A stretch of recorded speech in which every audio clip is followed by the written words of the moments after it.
ગુજરાતમાં પહોંચી જેવું મહાયુદ્ધ થશે। જેટલી મહાશાંતિ આવી હતી ને મહાકુંભમાં આવીને।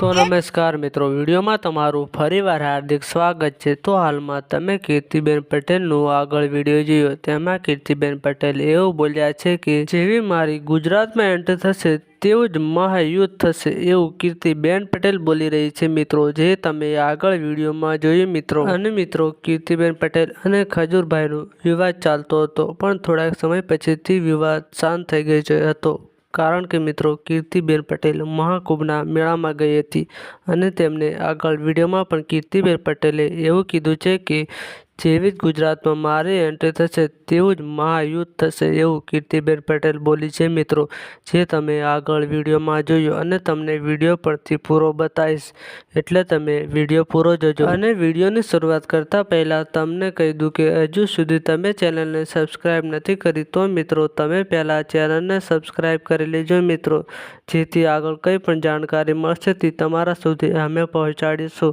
મિત્રો। અને વિડીયો પસંદ આવે તો વિડીયોને લાઈક કરી દીજો અને વિડીયોને પણ જેટલો બને એટલો આગળ શેર કરી દીજો મિત્રો, જે તમે આગળ કીર્તિબેન પટેલનો વિડીયો જોયો તે હાલમાં સોશિયલ મીડિયામાં ખૂબ જ વાયરલ થઈ રહ્યો છે।